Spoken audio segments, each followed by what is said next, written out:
সন্তানটা তো ভোলা যায় না, সন্তানটা প্রতি মুহূর্তে মনে হয়। সন্তান ছাড়া যে সেকেন্ডে মনে হয় সন্তান, ঠিক আছে বুঝছেন? খাইতে গেলে মনে হয়, শুইতে গেলে মনে হয়, বসতে গেলে মনে হয়। মা তো মা কি সন্তান ছাড়া কোনো কিছু বুঝে? যত কিছু হয়ে যাক, সন্তানই থাকি। আজকে 1 বছর হয়ে গেছে আমার সন্তানের, 1 বছর 10 দিন। আজকে 1 বছর 10 দিনের ভিতরে মনে হয় ঠিক মতন ঘুম কি জিনিস এটা হইতে পারি না। যত দূর থেকে আইতো শুধু মা করে ডাকতো। আজকে 1 বছর তো কোনো মা ডাক শব্দ শুনি না। এর চেয়ে কষ্ট আর কি থাকতে পারে? আমার পরিবারের কেউই ভালো নাই আজকে 1 বছরে। আমার শাশুড়ি আজও অসুস্থ, শুধু নাতি করে।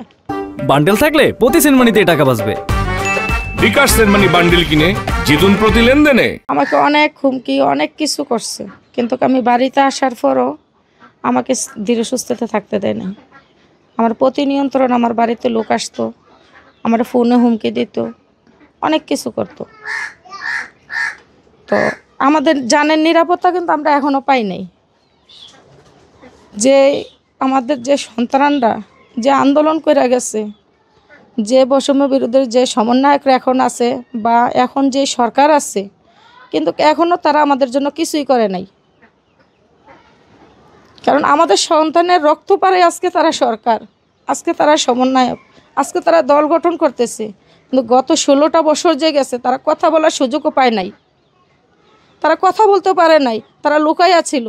কিন্তু তারা বিবেক বিচার কোনোটাই তাদের মধ্যে এখন নাই।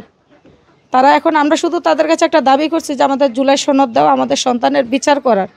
কিন্তু আমাদের যে মামলা করছি, যে আসামিগুলো অ্যারেস্ট হয়, কিন্তু দেখা গেছে আজকে অ্যারেস্ট হয়েছে, 2 দিন পরে তারা জামিন নিয়ে বেরিয়ে আসতেছে। আয়সা তারা আমাদের উপরে দ্বিতীয়ত আবারও ক্ষিপ্ত হইতেছে।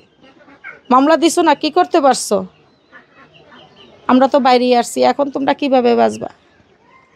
আমি দেখতে চাই আগামী বাংলাদেশে আমাদের সন্তানরা যে স্বপ্নটা নিয়ে গেছে, যে আমাদের জীবন দিয়ে এই বাংলাদেশটা আমরা সুন্দর করে দেখতে চাই, সন্ত্রাসমুক্ত, রাজনীতিতে যাতে কোনো মানুষকে কোনো হয়রানি না হইতে হয়, কোনো মাকে যাতে কোনো হুমকির মুখে না দাঁড়াইতে হয়, কোনো বাবাকে যাতে কোনো পিস্তলের মুখে দাঁড়াইতে না হয়, ওরকম একটা স্বপ্নে আমাদের সন্তানরা রেখে গেছিল না। আমাদের সন্তানের বাস্তবায়ন তো কিছুই করলো না সরকার। বান্ডেল থাকলে প্রতি সেনমানিতে টাকা বাঁচবে। বিকাশ সেনমানি বান্ডেল কিনে জিতুন প্রতি লেনদেনে। আমি অসুস্থ, বুঝছেন? আমার একটা কি নাই, অপারেশনের পর থেকে আমার সংসারে হাল ধরছে। আমার 2টা মেয়ে, কিন্তু আমার ছেলেটাই ছিল সবচেয়ে ভবিষ্যতের ভরসা। কিন্তু এখন ছেলেটা হারানোর পরে আমার প্রতিটা নিহতে যন্ত্রণা, কষ্ট। কিন্তু আসলে আমরা মানুষ বাইচে আছে, কিন্তু ভিতরে কিছুই নেই, আর বলার মতন কোনো ভাষাও নাই, বুঝছেন? এত কষ্টকর। তো ছেলে তো মরে গেল, তারপরে আবার বাসাটা ছেড়ে দিতেইছে, কারণ আমরা ছেলের বিরুদ্ধে মামলা করছি। মামলা করার পর আসামিরা হামকি দুমকি দিয়ে করে সেই করবো, এই আর একটা মানসিক যন্ত্রণা। তারপর এখন যে আছি, খুব কষ্টে আছি। আর প্রতিদিন আমার 350-400 টাকার ওষুধ লাগে, মানে ওষুধ না খেলে চলতে পারি না। আর সন্তানের জন্য তো খুব কষ্ট হয়। 1 বছর হয়ে গেছে, তো বুঝে নেই যন্ত্রণা। বাবা কান্দে, সন্তানের লাশ, কত যে কষ্ট যে হারাইছি তে বুঝতে পারবো কত কষ্ট। তা আসলে কোনো কথাই আসে না, এত কষ্টে আছে।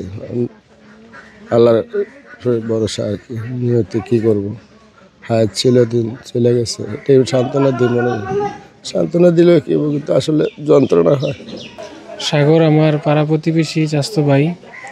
তো সাগরের এই ফ্যাসিস্ট সরকারের আমলে বলতেছে লোকজন যে দেশ স্বাধীন হয়েছে, কিন্তু আসলে এই পরিবারটা স্বাধীন হইতে পারে না। এই পরিবারটা স্বাধীন হইতে পারে নাই কেন? একটাই কারণ, এই যে আজকে ফ্যাসিস্ট সরকারের গুলিতে নিহত হয়েছে শহীদ সাগরের পরিবার এখনও স্বাধীনভাবে চলাফেরা করতে পারে না। যাদের নামে মামলা দিছে তারা হুমকি দুমকি দিচ্ছে, এবং এলাকার যে আওয়ামী লীগের নেতারা আছে তারা হুমকি দুমকি দিচ্ছে। তো বর্তমান সরকার যেন এই পরিবারটার দিকে খেয়াল রাখে।